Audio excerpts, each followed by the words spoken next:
एक बार पुनः स्वागत है आप सभी विद्यार्थियों का गायत्री विद्या मंदिर सीनियर सेकेंडरी स्कूल सांचौर के डिजिटल प्लेटफॉर्म पर। आप ये online class Gayatri school Sanchore नाम के यूट्यूब चैनल के माध्यम से देख रहे हैं।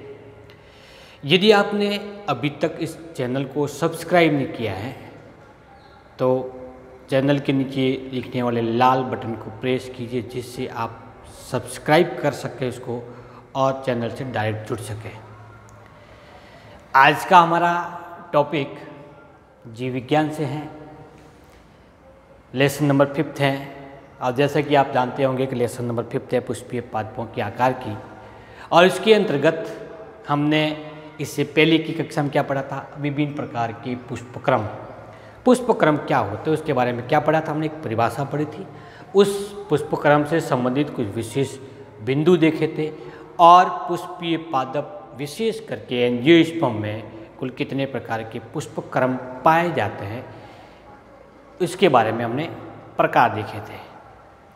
ये पुष्पक्रम जो 3 प्रकार के होते हैं, असीमाक्षी, ससीमाक्षी और विशेष प्रकार, ये पुष्पदंड की वृद्धि और उसके शाखन के आधार पर थे। ऐसा हमने इससे पहले की कक्षा में पढ़ चुके हैं।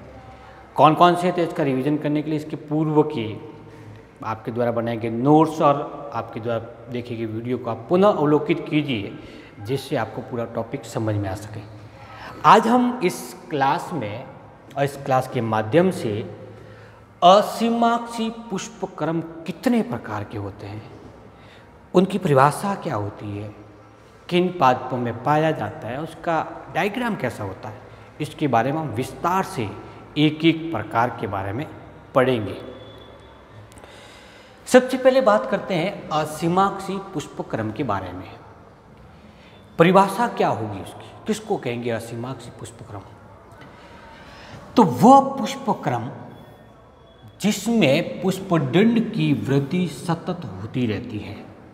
सतत का तात्पर्य क्या हुआ कि ये एक पुष्पदंड निकला, इस भाग पर एक पुष्प जैसे विकसित हो जाता है तो हुआ का उसके आधारीय भाग से, लेकिन शीर्ष भाग पर कोई अवरोधक संरचना नहीं बनने के कारण इसकी वृद्धि होती रहती है। फिर पुष्पदंड की वृद्धि में लंबाई में वृद्धि हुई, उसके आधारीय भाग से एक नया पुष्प बना, फिर इसकी वृद्धि हुई, फिर इसकी आधारीय वृद्धि हुई। तो इस प्रकार से लगातार पुष्पदंड की वृद्धि होती रहे तो हम इस प्रकार के पुष्पक्रम को क्या नाम देंगे? असीमाक्षी पुष्पक्रम, रेसिमोस इन्फ्लोरेसेंस के नाम से इसको जानेंगे। अब ये कितने प्रकार के होते हैं तो हमने इससे पहले की क्लास के अंदर देखा था कि कुल 8 प्रकार के होते हैं, और यौगिक यदि इसके साथ में जुड़ जाते हैं तो उसके 4 या 5 प्रकार और बढ़ जाते हैं, तो टोटल 12 प्रकार के हो जाते हैं। तो हम 8 प्रकारों को और यौगिक प्रकारों को आज विस्तार से हम डिस्कस करेंगे। सबसे जो पहला प्रकार है, प्रकार की बात करें तो वो होता है असीमाक्षी असीमाक्ष।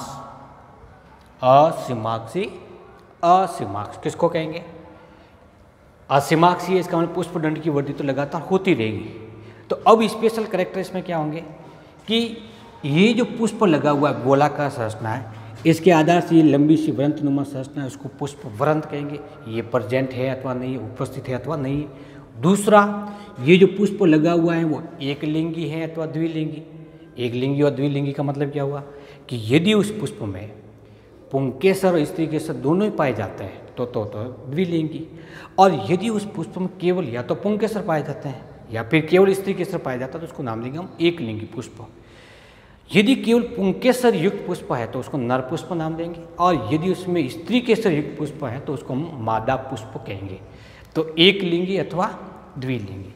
और दूसरी बात कि वो कौन से क्रम में लगे हुए। क्रम का तात्पर्य क्या हुआ, जैसा कि हमने इस डायग्राम में लिखा था, वापस देख लेते हैं इसको। होता कैसा, क्रम किसको कहते हैं? ये पुष्पदंड है, इस पे एक पुष्प यहाँ लगा, इसके बाद में जो दूसरे नंबर का पुष्प है वो यहाँ पे लगा। जरूरी नहीं है कि बाएं लगे दाएं लगे, दाएं भी लग सकता है, लेकिन पहला नंबर का पुष्प ये और दूसरे नंबर का ये। फिर जो नया बना हुआ है वो कौन सा नंबर का, यहाँ पे 3 नंबर यहाँ लगा। फिर नया बना वो कौन सा लगा, 4 नंबर यहाँ लगा। तो प्रत्येक पुष्प है वो नया जो पुष्प विकसित होता है वो हमेशा शीर्ष भाग में लग रहा है, अग्र भाग में लग रहा है। इस क्रम को नाम देते हैं अग्राभिसारी क्रम। क्या कहेंगे? अग्राभिसारी क्रम। यदि ये उल्टा हो जाए तो उल्टे का मतलब क्या होगा कि नया जो पुष्प लगा था वो यहाँ पे था, पहले नंबर का यहाँ पे, फिर उसके बाद में फिर नया विकसित होता है, सेकेंड नंबर का वो यहाँ लग जाता है, थर्ड नंबर का वो यहाँ लग जाता है, फोर्थ नंबर का यहाँ लग जाता है। तो सबसे पहले कौन लगा था? 1 नंबर। सबसे बाद में कौन लगा? 4 नंबर। जो नया पुष्प विकसित हुआ है वो कहाँ हुआ है? आधार की ओर हुआ है, तल की ओर हुआ है। इसलिए पुष्प क्रम के इस प्रकार के क्रम को नाम देते हैं तलाभिसारी क्रम और बेसिपिटल, और इसको नाम देंगे अग्राभिसारी क्रम अथवा एक्रोपिटल।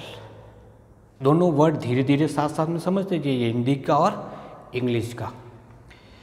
ऐसी कोई प्रॉब्लम नहीं होती कि हम हिंदी में लिख रहे हैं, हम इंग्लिश में लिख रहे हैं, जिसमें आपको समझ में आता है उसके अंतर्गत लिखते जाइए। तो एक्रोपिटल एंड बेसिपिटल, अग्राभिसारी क्रम और तलाभिसारी क्रम, समझ में आ गया होगा आपको।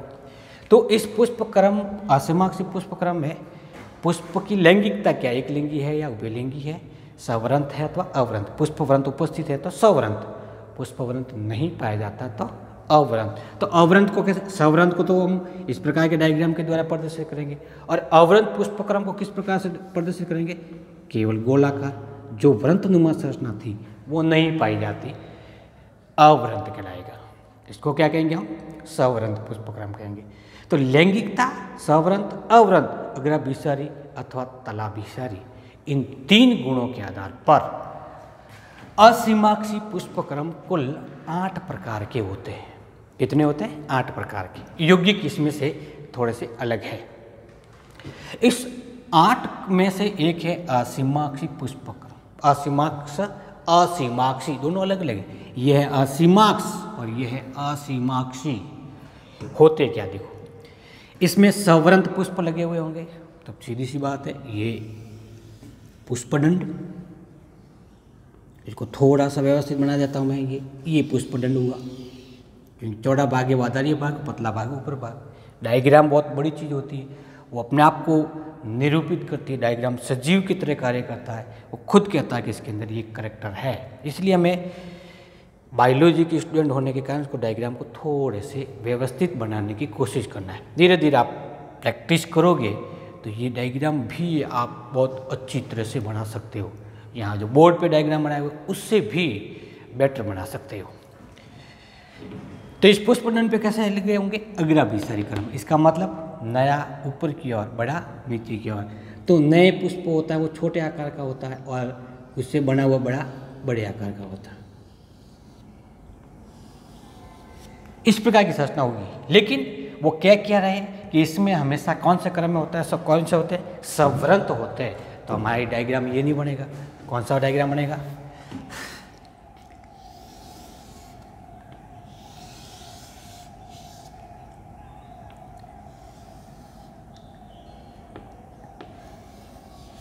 इस प्रकार से ये वृंत नया होगा, उसका वृंत छोटा होगा, और पहले से विकसित होगा उसका वृंत बड़ा होगा। इस प्रकार के हम डायग्राम के द्वारा उसको निरूपित करेंगे। सवरंत भी आ गया और अग्राभिसारी क्रम भी आ गए, और इसके साथ में इसमें लगे हुए पुष्प कैसे होते हैं? द्विलिंगी होते हैं।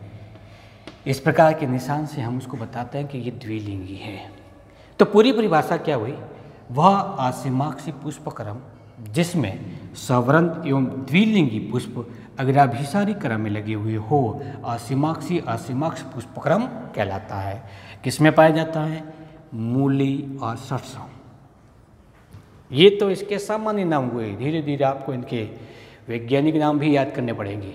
तो ये क्या है? अभी फिलहाल लिख रहे हैं मूली और सरसों।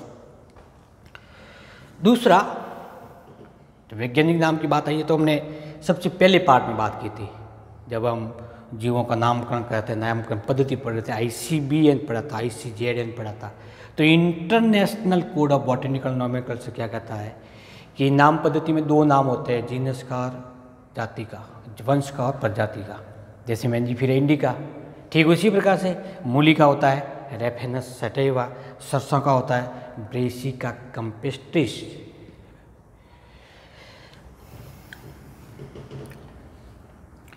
दूसरा जो प्रकार है वो कहलाता है यौगिक असीमाक्ष।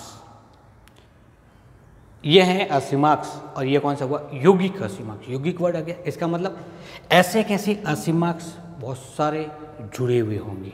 जैसे ये पुष्पदंड है, इस पुष्पदंड के कक्ष से फिर एक शाखा निकली, एक इधर से निकली, एक इधर से निकली। अब ये है क्या, शाखा ही है, लेकिन ये शाखा खुद अपने आप में असीमाक्ष पुष्पक्रम को निरूपित करती है, अर्थात उसके आधार से पहले एक पुष्प विकसित होता है, फिर आधार से होता है। ये खुद भी क्या करती है, एक असीमाक्ष पुष्पक्रम को निरूपित करती है। तो एक असीमाक्ष ये हुआ, दूसरा असीमाक्ष ये हुआ और तीसरा असीमाक्ष ये हुआ। तो दो या दो से अधिक प्रकार के असीमाक्ष पुष्प में जुड़े हुए हैं, समूह में है, तो हम इस प्रकार के असीमाक्षी पुष्पक्रम को नाम देते हैं यौगिक। परिभाषा भी क्या होगी, जब पुष्पदंड पर उत्पन्न शाखाएं, एक शाखा है, दो शाखा, तीन शाखा है, वो स्वयं में अपने आप में एक असीमाक्षी पुष्पक्रम होता है, तो ऐसे ही पुष्पक्रम को यौगिक असीमाक्ष पुष्पक्रम कहते हैं। किसमें पाया जाता है, इस प्रकार के असीमाक्षी पुष्पक्रम का उदाहरण है गुलमोहर। आसानी से आपको आसपास के वातावरण के अंतर्गत दिख जाती, बहुत बड़ा पेड़ के समान पेड़ होता है जिस पे सुंदर चमकीले लाल रंग के पुष्प विकसित होते हैं। तीसरा प्रकार का पुष्पक्रम है, उसको नाम देते हैं कणिश अथवा स्पाइक। क्या कहेंगे, कणिश अथवा स्पाइक कहते हैं। है कैसा, अवरंत द्विलिंगी पुष्प अग्राभिसारी क्रम में हो। कैसा है, अवरंत। तो डायग्रामेटिक रूप से कैसे होंगे, अवरंत हैं, वरंत नहीं पाया जाता है, तो एक पुष्प ये, दूसरा पुष्प ये, तीसरा पुष्प ये, चौथा पुष्प ये, इस प्रकार के पुष्प लगे हुए होंगे, वरंत नहीं है।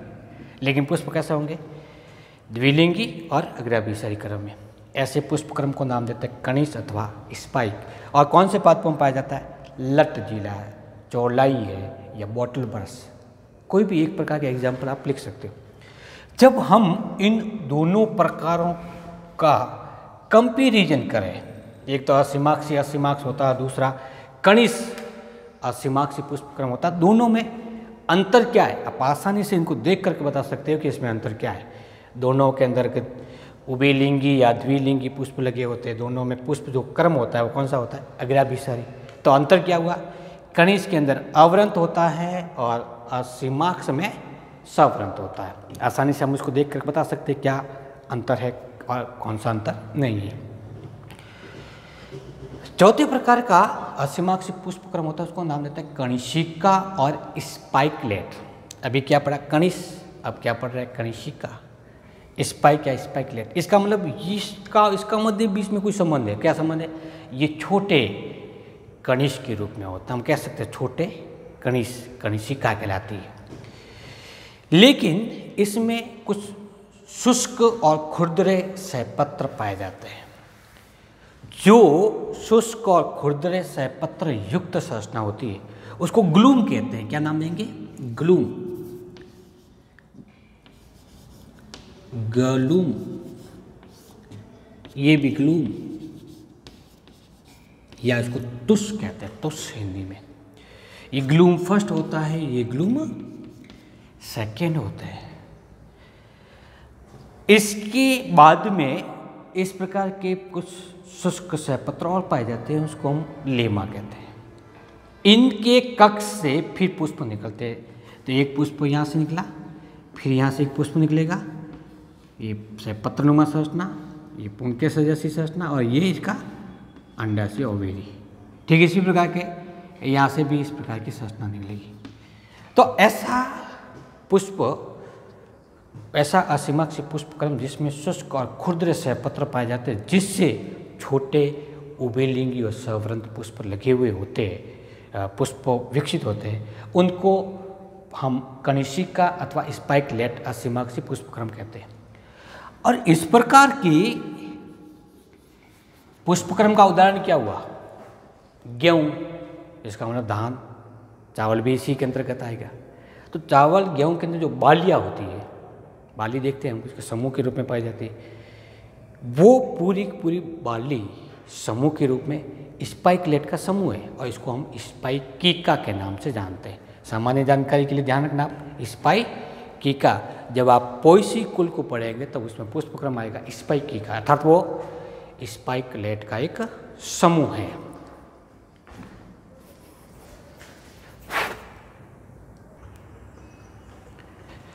पांचवा जो प्रकार है इसको हम कहते हैं कैटकिन। कैटकिन या हिंदी में इसको नाम देते हैं नतकणिस। ये किस प्रकार का होता है? तो मूल रूप से ये स्पाइक के समान पाया जाता है, जिसके अंदर अवरंत पुष्पक्रम लगे होते हैं। लेकिन स्पाइक से किस प्रकार से भिन्न है कि कैटकिन के अंदर एकलिंगी होते हैं जबकि स्पाइक के अंदर द्विलिंगी होते हैं।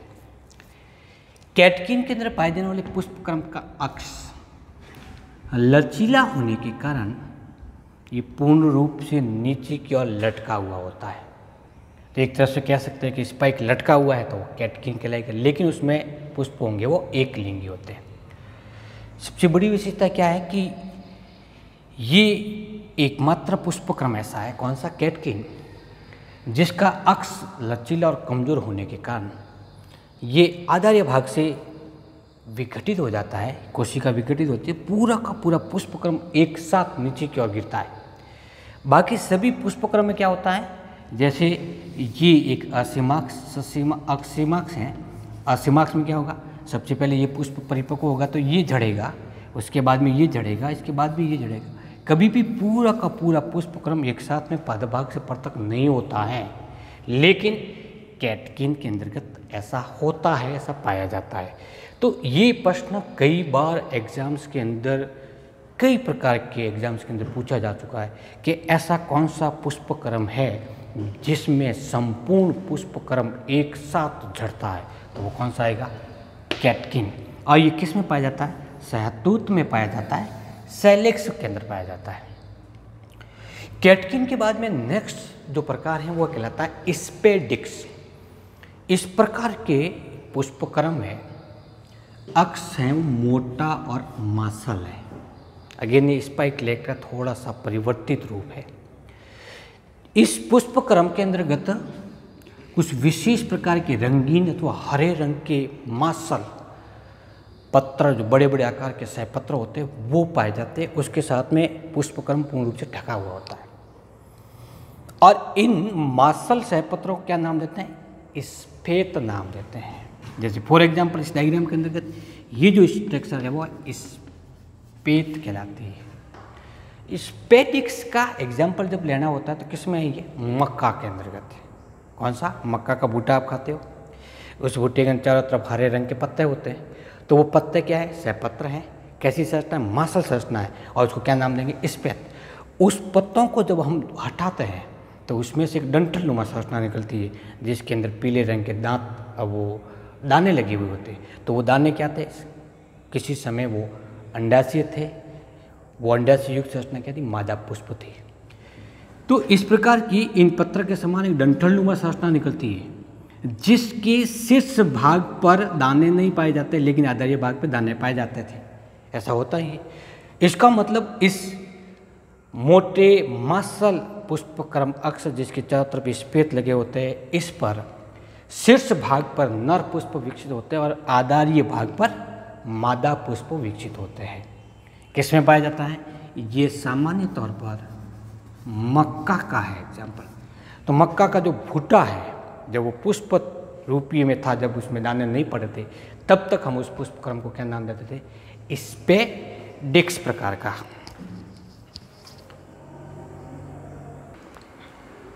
सातवें प्रकार का आसीमाक्ष पुष्पक्रम है, उसको कहते हैं हम समशिख या कोरियम प्रकार का पुष्पक्रम।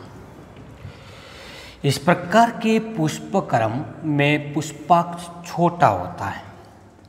तो ये एक प्रकार का पुष्पदंड और इसका ये पुष्पीय अक्ष। इसमें निचले पुष्प के वृंत तो लंबे होते हैं, लेकिन ऊपरी भाग के पुष्प वृंत छोटे होते हैं। एक प्रकार के पुष्प जो निचले भाग में, आधार्य भाग में, इसमें लंबे, तो ये एक लंबा पुष्प। और जैसे जैसे ऊपर की ओर वृद्धि करते जाते हैं वैसे वैसे इसमें प्रत्येक पुष्प के पुष्पवृंत धीरे धीरे छोटे होते जाते हैं। इसके फलस्वरूप सभी पुष्प एक ही तल में आ जाते हैं। जब सभी पुष्पों का पहले से निर्मित या नवनिर्मित पुष्प एक ही तल में आ जाते हैं, शिखर भाग समान होने के कारण इसको हम समशिख पुष्प क्रम कहते हैं। और एक केस में पाया जाता है केसिया जैसे प्लांट के अंदर पाया जाता है। अब एक प्रकार का पुष्प ये है, जैसे एक प्रकार की यहाँ पर ये भी समशिख है, यहाँ से विकसित होने वाला भी एक समशिख है। तो हम इस प्रकार के पुष्पक्रम को क्या नाम देंगे, क्योंकि इसमें एक से अधिक प्रकार के समशिख पुष्पक्रम है, इसलिए उसको नाम देंगे यौगिक समशिख या कंपाउंड कोरियम प्रकार का। समझ में आ गया होगा। समशिख का मतलब पुष्पवृंत की लंबाई भिन्न भिन्न होने के कारण सभी पुष्प एक ही तल में होते हैं। ठीक इसी प्रकार का होता है एक अंबल प्रकार का या सत्रक प्रकार का। अंबल या सत्रक किसको कहेंगे, छतरी के समान, अंबल के समान, अम्ब्रेला के समान जब पुष्पक्रम बनता है तो उसको अंबल प्रकार का कहते हैं। क्यों होता है इसमें, इस प्रकार के पुष्प में जैसे ये पुष्पदंड है, सभी पुष्प एक ही तल से निकले हुए होते हैं और सभी पुष्पों की पुष्पदंड होती है वो अलग अलग होती है। जैसे इसकी अलग, इसकी अलग, तल एक ही है और पुष्पदंड की लंबाई भी एक ही है, जिसके फलस्वरूप पूरी की पूरी आकृति बनी वो किसके समान बनी, अम्ब्रेला के समान बनी। इसलिए हम उसको अंबल या शत्रक प्रकार का नाम देते हैं। इसमें जो पुष्प होते हैं वो कैसे होंगे, द्विलिंगी।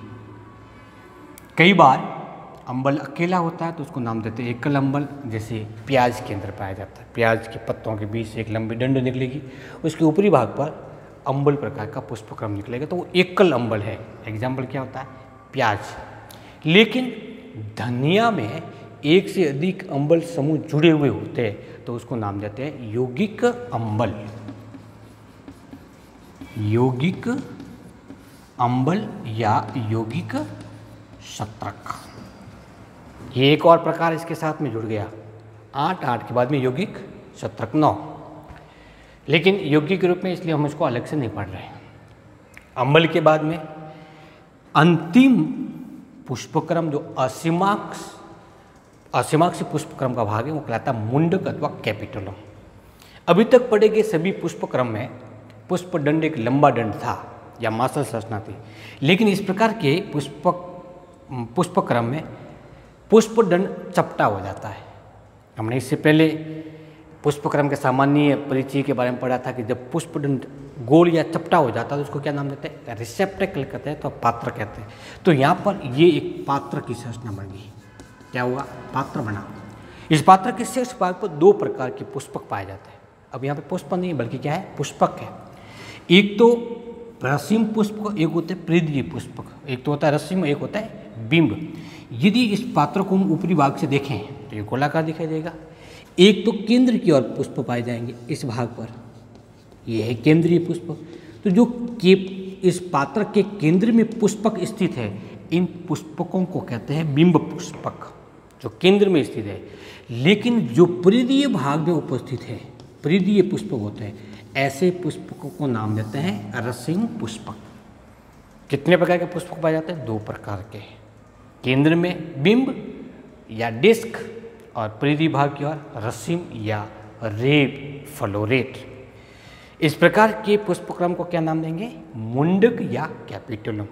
अब ये किस में पाया जाता है, तो इसका एग्जाम्पल है सूरजमुखी,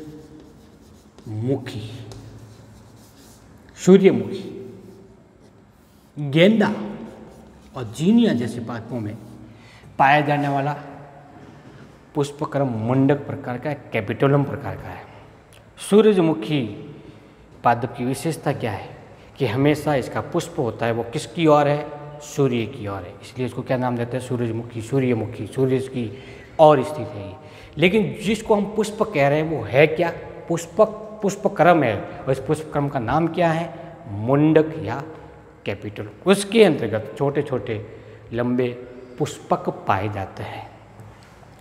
तो प्रिय विद्यार्थियों, आज के इस टॉपिक में हमने समझा है असीमाक्षी पुष्पक्रम के विभिन्न प्रकारों को। अब एग्जाम्स के अंदर इससे संबंधित प्रश्न कैसे पूछे जाते हैं वो देखिए आप। सीधा सा प्रश्न आता है, समशिख पुष्पक्रम क्या होता है? तो आपको इसके बारे में परिभाषा लिखनी पड़ेगी।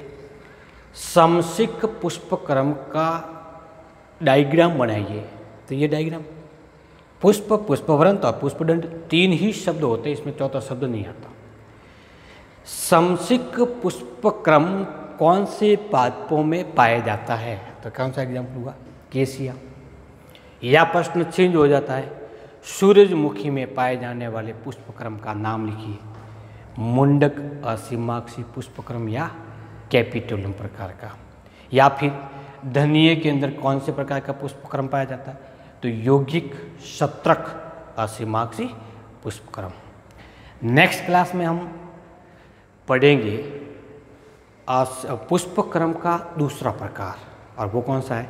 ससीमाक्षी पुष्पक्रम, और उसके विभिन्न प्रकार। ठीक इसी प्रकार के डायग्राम और उदाहरण से उसको भी समझेंगे। थैंक यू, नमस्कार।